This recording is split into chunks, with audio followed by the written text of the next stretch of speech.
Ryan. Thank you for being here in Chile and visiting us, COES, and the Center for Indigenous and Intercultural Relations in Chile.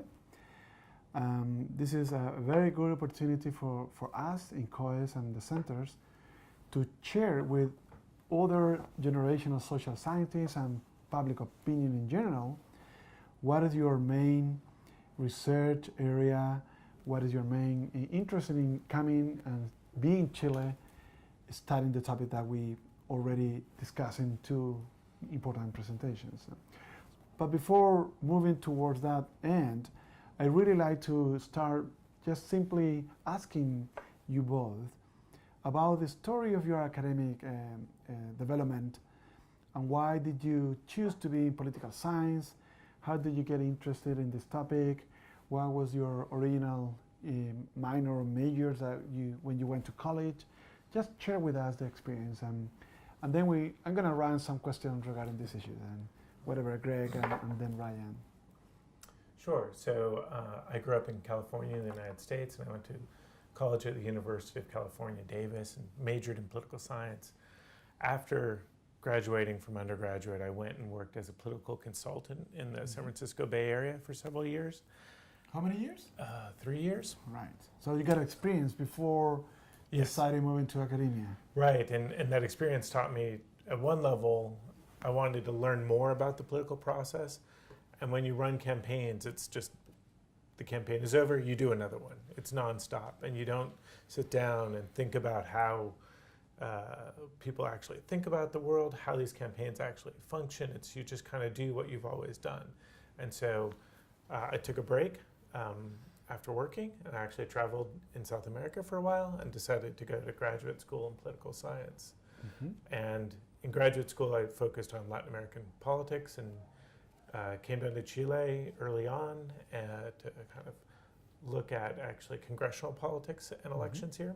And that's where I ran into Ryan, who was also down here doing work for graduate school. Tell me more about this experience working in advising campaign. Did you work for particular candidates in terms of high standard positions, or local government, mayor?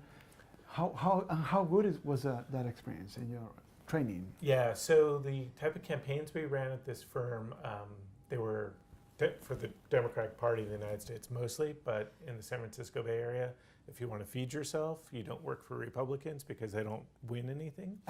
And so it was statewide elections and local elections, and California, unlike national politics in the United States and unlike in Chile, have a lot of initiative processes.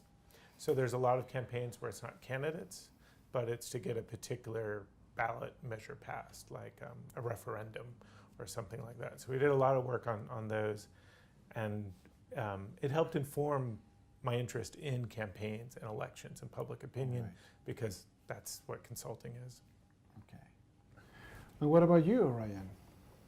I grew up in Kansas, and I went to university at Notre Dame, and the first South meeting Bend, right? in sunny South Bend, Indiana. Oh.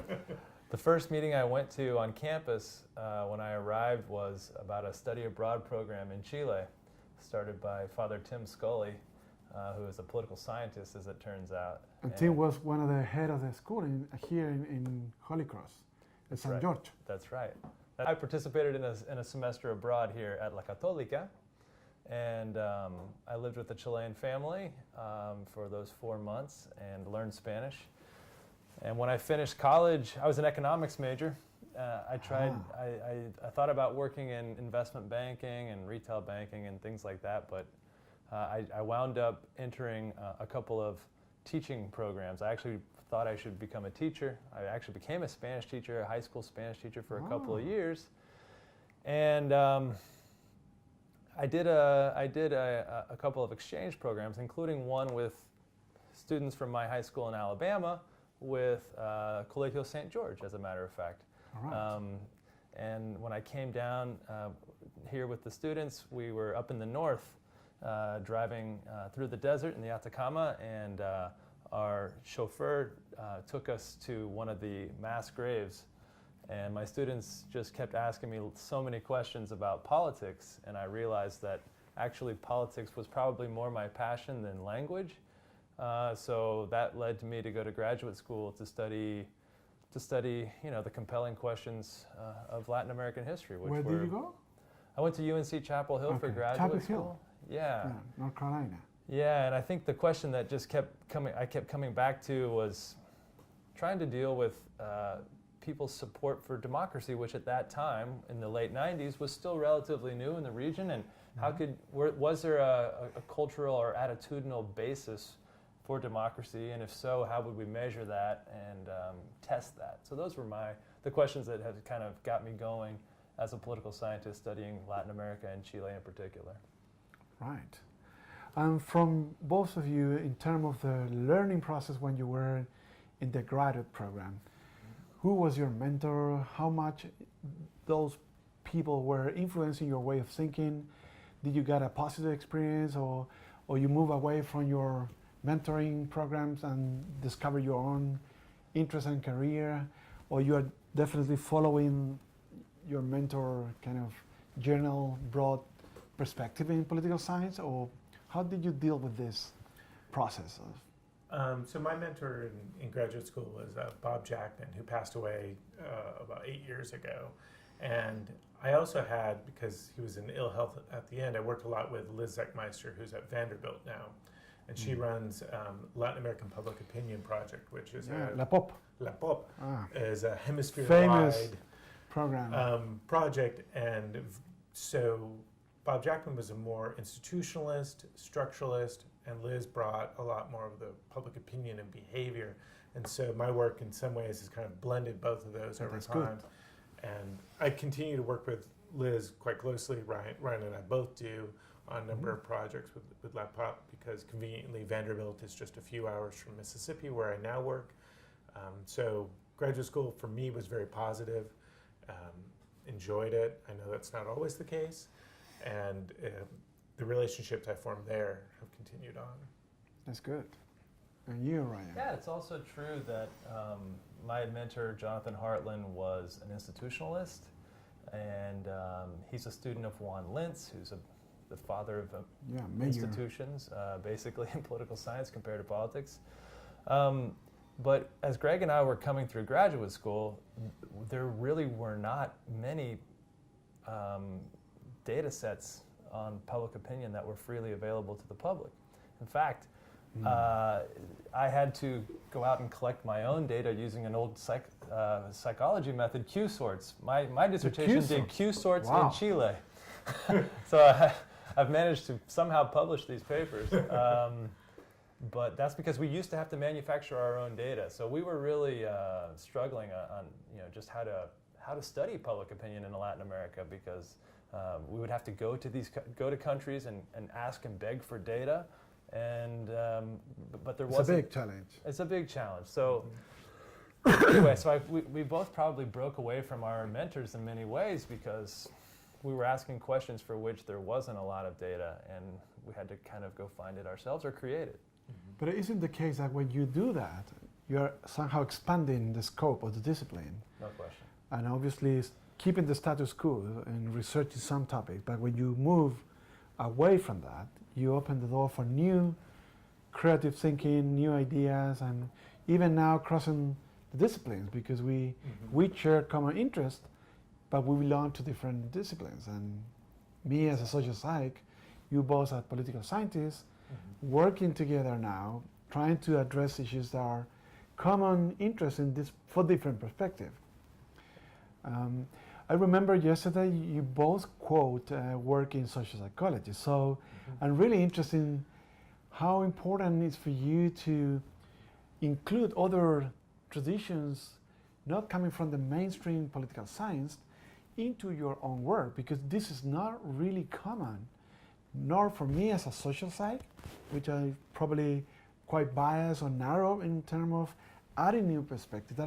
That's what I like it very much. How did you end up including topics or theories that are coming from different disciplines to join and connect with what you do in political science? This is a really important question. I think one thing is that we're interested in broader theoretical questions, and part of the reason why we go off to other disciplines is partly is that political science is a bit of a bastard discipline in that it's always been borrowing from other disciplines. It's inherently been kind of topic-based, and that's politics, but what you go to look for to explain politics maybe from sociology, economics, history, psychology. So you have journals on political psychology or political economy. So it's always had this culture of borrowing a lot more from other places. We probably more recently have kind of taken that even further, and I like it. I don't know. It's engaging. It's exciting. I wasn't aware of that. I thought political scientists develop their own theoretical, background or theoretical support of the main ideas. And certainly for behavior, we have to borrow. Okay, that's the main issue. I think that's the main issue. Institutions we can theorize about, but when it comes to actual behavior, we need some help. And there's no way to run away from psychology. No, well, and I think Greg, survey response theory and all this sort of stuff. Greg and I think probably came to the trust issue because we were so suspicious of just taking survey items off the shelf that other political scientists would use without really questioning them very much.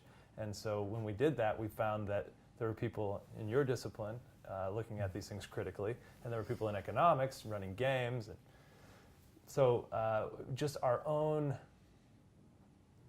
criticism and critical eye toward measurement has taken us out of political science immediately. All right.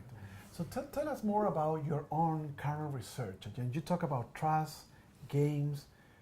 How do you combine these things? Why is it important to address the issue of trust and the method you use on these behavioral experiments approaches? And tell us more about this, because this is quite new, at least in this part of the world where we're not used to ask people to play with something and then infer this is a indicator of trust. Mm-hmm. And so describe us more about your current research questions and method, the topic you really want to contribute, add something new, novel, and ideally that has political impact and policy implications.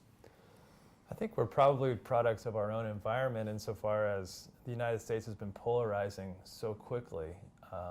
In the last 2 decades, the Republican and Democratic Party have moved so far apart. I think, at least for me, I worry about that, how that allows us to get along. I remember in my neighborhood, someone across the street, a new person had moved in, and before we even got to meet them, they had already put up a sign in their yard for the Republican governor candidate. And it colored my perception immediately. And I thought, this is crazy. Why should I care if this person has a different partisan ideology than I do?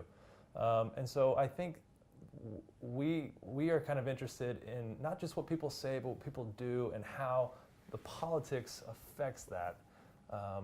And so that has kind of led us to these diverse methods. We're not totally 100% acritical of the games. We think the games are useful, and we're trying to understand the games as much as we're trying to understand the questions so that we can get at whatever this latent idea of trusting other people is. How do we tap that as social researchers? Yeah, it's a big issue. What are your... So it's the same idea as Ryan was saying. In political science, people have talked about partisanship in the sense of what policies do you support, do you turn out, kind of things within the political realm. Like instrumental. Instrumental, and so citizens' partisanships are important for who they're going to vote for. Yeah, reaching goals and access to power. Access to power. Well, you can drive around the United States right now in your car, and I see a Trump bumper sticker, and you get a visceral reaction to someone you will never actually meet in person just because they supported Donald Trump right now. And you think, politics must really run deeper than that in people's everyday lives. And we kind of started going down that road. It'd be like, it's not just the realm of government and policy, it's really the realm of individual interactions at a constant level. So if you were able to think and comment on the current trust crisis that we're facing, at least in Chile, but probably is more broadly speaking everywhere. as you know, in Chile, many of the traditional institutions that we used to trust in the past, everyone, a high percentage of the population is distrusting the church, the government, the symbolic issue of the president, the Congress, the companies, the owners, and Even the police now. police. Yeah. All the traditional reference group that were allegedly part of the element that provide cohesiveness are now under the strong criticism of public opinion, distrusting everyone. No matter who you are, left, wing, rich or poor, everyone is distrusting everyone. So what is your main reflection of this? Is it because we face a process of transforming the society, becoming more sophisticated in a way, and people start becoming more actively criticism, or is it because people is really, losing the fundamental aspect of cooperation? And what is the main dilemma here? Because could be different explanation why, and mainly the consequences of this, because democracy could be threatened if people doesn't trust in anyone. Absolutely. I mean, one conception of trust has to do with whether or not a person or an institution is willing to take your interests at heart. When you talk about a decline, I mean, the first thing that went was trust in political parties, and I think that goes hand in hand with the decline of representation that we've seen. Why should I trust parties if the same two parties are going, the same two coalitions are going to get elected in every single district, and we're going to have a breakdown of my vote is not necessarily Political useful. efficacy. Yeah, there's no efficacy in my vote for public policy. But then, as the other institutions have been revealed to have been involved in corruption, now you see, well, maybe these institutions actually don't have my best interests at heart. Maybe I shouldn't trust them. And I think what's hard for me, looking at Chile or even in the United States, just how fragile trust is. Trust can break down so easily. It's so fragile, and it takes so much very to difficult recover. to build up. And so now, I think as scholars, we should look to research in business, because companies and firms often have to undertake major campaigns to rebuild trust. Exactly. If you go look in the business literature, there's lots of stuff on how to rebuild trust. And now I think governments and institutions within the government and agencies and so forth, including parties probably, need to think about how do you reconstruct trust once it's lost. Yeah. And in terms of the consequences for democracy, because I know some people argue if we weren't facing this crisis, we will still be very quiet and status quo, no one complaining, no one doing things. Some people in the collective action domain say, look, in order for people to mobilize, they need to start feel anger, they need to see the disparities, and they need to see that distrust is underground in order to move things forward. So what is the main dilemma here? We really want everyone trusting each other, so if we trust the government, if we trust everyone, at the end no one would change anything because we trust them all. So what is the consequence of this? Is we really need a level of trust enough to trigger collaboration, but also we need distrust in order to mobilize.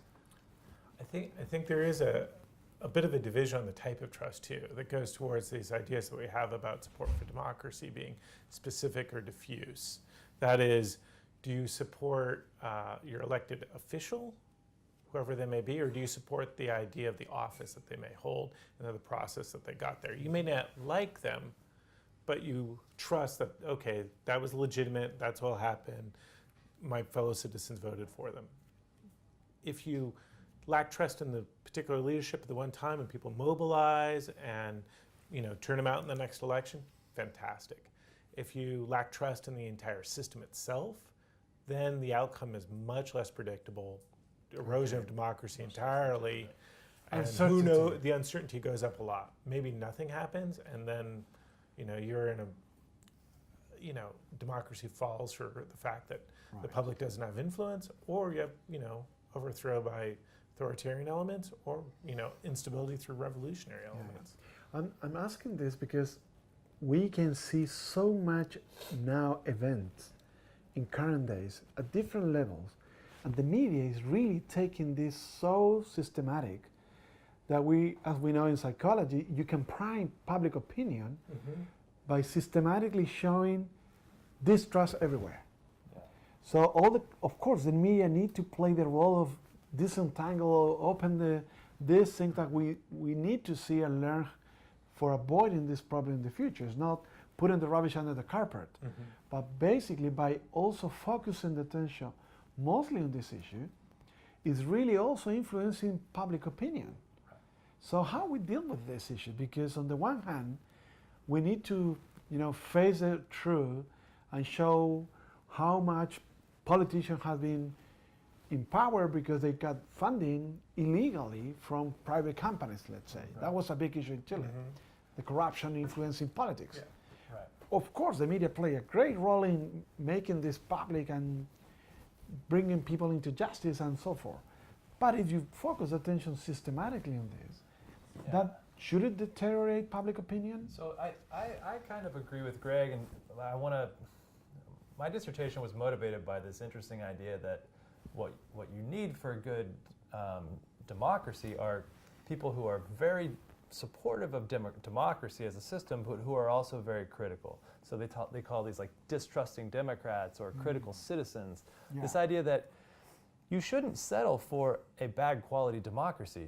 You should have a healthy dose of distrust, but it's your job as a citizen to then take collective action to force reform that perfects your democracy, or that makes it coincide better with what the expectations of the people are. So as long as you're fully supportive of democracy, I'm not too worried about a lot of distrust, so long as that motivates people to actually work together to improve the system. Democracy, as Guillermo O'Donnell said, is in a constant state of crisis. And I think that's basically right. And it should be something that is never perfectible, but something to which democratic citizens should try to work towards. It'll be interesting to see, and incumbent upon Chilean democracy in some ways, that a political entrepreneur, a new party, or a part of an existing party takes advantage of the fact that everyone's kind of distrusting of the elite right now. But the, you know, current environment, I don't see in Chile right now anyone effectively doing that yet, because that's how you get the trust in the institutions back up again, is performance. So speaking about that's an interesting issue to address. What would the main strategies of issues that we need to address to rebuild trust in the political system, in the democratic representation? If you look at during the last 10 years, no one trusts party member, no one trusts congressmen, Senate level, MP level, which is critical because these people is A, representing everyone, at least the society, and B, they are ruling by approving bills that we, the government, through the democratic system elected, are introducing in the country. So if you don't trust the people who are actually influencing life, how can we face this? How can we rebuild trust, and what sort of actions we should take? The new electoral system goes into effect in the next election, Yeah, right? this coming election. So to me, there's a chance that there's a bit more procedural justice built into the institutions that could convey some legitimacy, some more confidence, some more trust, because it should be more reflective. And you can punish the parties that have not performed or were corrupt, when before they were guaranteed the seats. It was hard to keep them accountable. So, well, this is fairly the case of many political parties in the political system in Chile, because this corruption issue is not in a single angle. It's not in a single ideology. It's been all over the political system, the spectrum. So it would take them away. There's a small group left behind. exactly. Which actually there are new group coming that are now pushing to get into power. Yeah, the Frente Amplio. Yeah. So I mean, it's incumbent upon the Frente Amplio now to, I think, this is their hard task. They need to convince all these people who, for the past 10 years, those student leaders have been telling the political system is corrupt, they're terrible. Now it's their job to channel those people's disaffection, discontent into political participation. And if they don't, they will have failed in a big way. They will have missed a huge opportunity. But I don't know how well they're going to be able to get people to the polls when they've been saying how bad politics has been for the past 10 years, and very formative years of their political socialization for their base. Yeah, it seems to be a sort of contradiction in a way, because they are very distrusting the system as it is now. Today in the morning I was listening to a program in which the mayor candidate, one of the one running the primary, the candidate Sánchez, she was saying we're completely against the democratic system in Chile. She was judging in a very negative way, and she claimed that we need to change the whole system. And one of the journalists asked her, but don't you think we've been advancing and increasing the quality of democracy during the last 25 years, when we used to have this Senate nominated by the regime, the dictatorship? They were there stuck forever. So how we ever change this? How we growing in democracy, or we've been going down? And she argued the quality of democracy was so bad, so they need to recreate the system, which is more radical in a way, but maybe that is pushing away people who are not able to engage in such a change. I mean, that's I think the big push for a constitutional reform. Let's refound this democracy in a document that we all find legitimate, that was created in a democracy. Yeah. And Yeah. so you can tweak, change incrementally, but I think maybe for the legitimacy of the system, a new constitution could be important. Yeah, that's another issue. As you know, Chile has been discussing this. The current government pushed the agenda on that direction, but it's still, we just started the discussion within different sectors of society. There was public calls for Right. people to participate. Right. There wasn't very massive, but it was still 250,000 people engaging in this out of 70 million. But it's enough to trigger the discussion, and it's obviously this government is not meant to change the constitution, but at least to send the bill to the parliament to start this discussion, because the next government will take the post and deal with this. But obviously will depend who is the next government and what is the kind of change the constitution will include, and the method that we're expecting to change the constitution, Right. which is very ideologically driven too. Again, who changed the constitution? Is it an expert group, or is the community in itself? Is this organization that we elect people just for that purpose? Is the Congress? So that discussion is fairly complex and obviously related to political ideologies too. Right. If we were able to give a message in terms of the take-home message out of this research that we've been doing involving the trust game and this conflictual relationship between the Chilean state and the indigenous group Mapuches, what is the main message we learn from this study that we've been conducting in this context?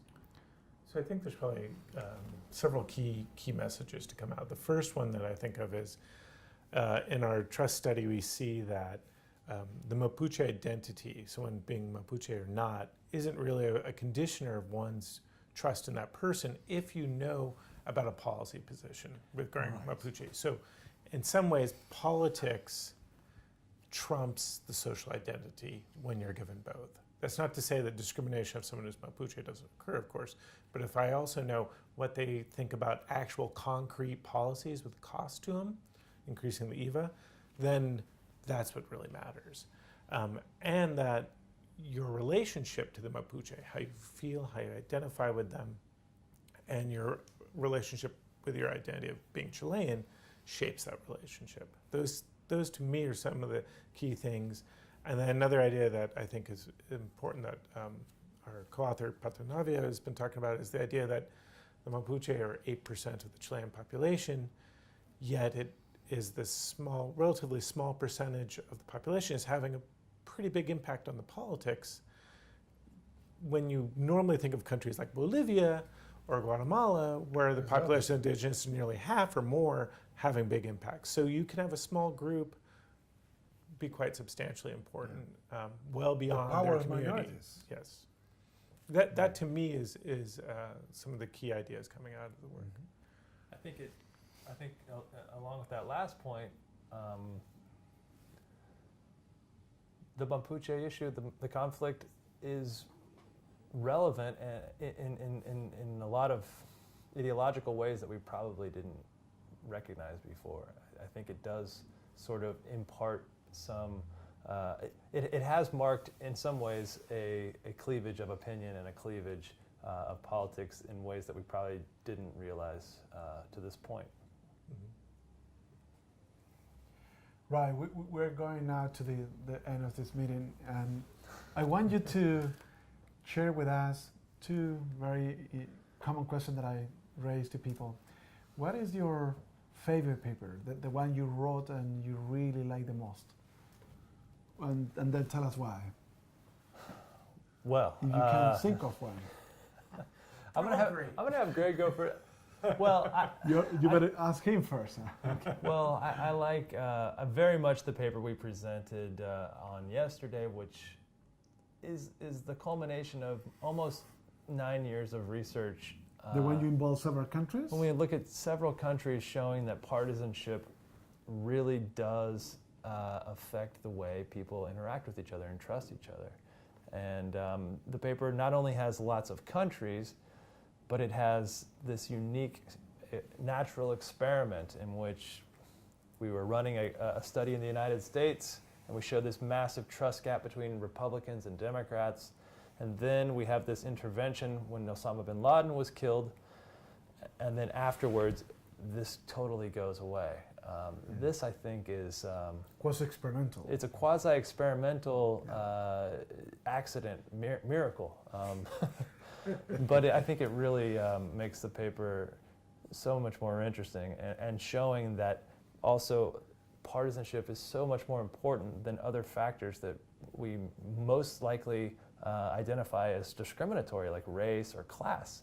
To see partisanship double or triple the size of some of these other knowing factors. that someone was supporting one political group or orientation was enough to trigger Right. a differential level of trust. It's like all's fair in love and politics. I mean, it's if politics is war by other means, I mean, it's like party politics frees you from all prejudice. It's okay to be prejudicial when it's about politics, because that is actually an institutionalized form of conflict and conflict resolution. Competition, at least competition. So I think that's a very powerful project. I don't mean to take your. Maybe you have another one. I mean, I really like that paper as well, but I'll talk about another one that I quite like. Unfortunately, Ryan is also a co-author on it, and it's worked with Liz Eckmeister as well. And this is a paper I like a lot, but I don't think has gotten as much attention as like. We ran a survey after the Chilean earthquake here in 2010, and we've did a couple papers out of it, and we also ran a study after the Haitian earthquake of 2010, as well as we got data after an El Salvadorian earthquake in the 90s. 2001, yeah. Or 2001, right. Political earthquake or natural earthquake? Natural No, I'm earthquake. joking. Well, and in some places, of course, yes, Yeah, it's called both. it a political Earthquake, earthquake. yeah, Yes. exactly. And what we were interested in this one It was, was the first right-wing government after 52 years right. elected democratic. So that was a big Yeah. political earthquake. And In the then they political- had and the aftershocks during aftershocks the during the inauguration. inauguration. Yeah. You remember that? Everyone. Yeah, we were Ask him. following it carefully there. But we did one that was politically focused on Chile, but we also did one that was interested in interpersonal trust, in how being affected by disaster shaped your level of interpersonal trust. And what we found was kind of interesting that in Chile, it didn't seem to matter whether or not your home was damaged or destroyed by the earthquake. Your trust generally stayed the same. In El Salvador, it went down some. In Haiti, it went down a lot.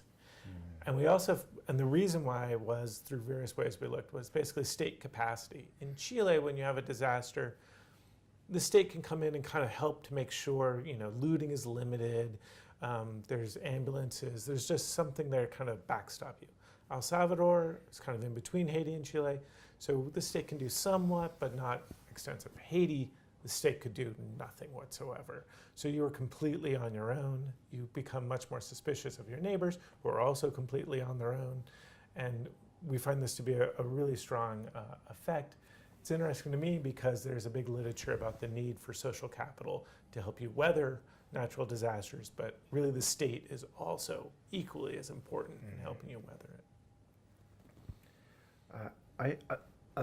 As soon as I start understanding this paper, I haven't read it, we share so many common things because we did a study before and after the earthquake, and we were focusing attention in intergroup helping, how people react to help others, to donate time, money, and other form of pro-social behavior.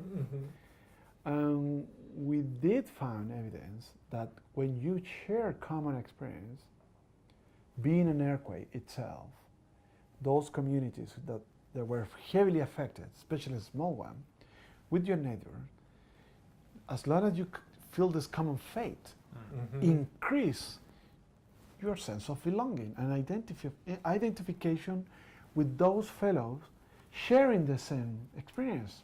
Right. And guess what? When you induce that identity, which is temporal, trigger a number of ways of helping. And our main argument was we don't need necessarily the traditional identities to drive helping. Yeah, I remember, you've probably seen this, was a famous picture of a guy hanging the Chilean flag in the carriage. Yeah. Everything was destroyed. And many people signaled this as we, the Chilean, helping others, which is true. Invoking this common superordinate category brings about positive identities and then helping.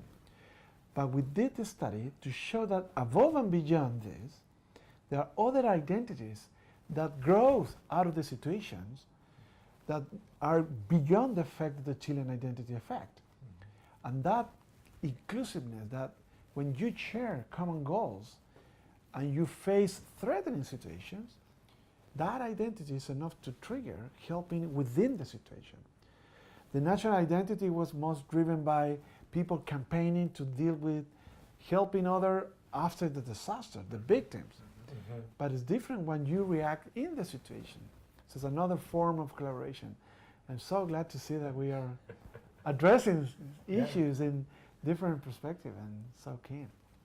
Well, thank you very much for this interview. I hope that you enjoyed it. And this, as I mentioned, is a way of showing our COES community and other centers, the Indigenous Center, how we research in social science and how we expect to influence in people who make decisions in the public domain, in organization, but also in the civil organizations. And because that video hopefully will be seen by many fellows in Chile.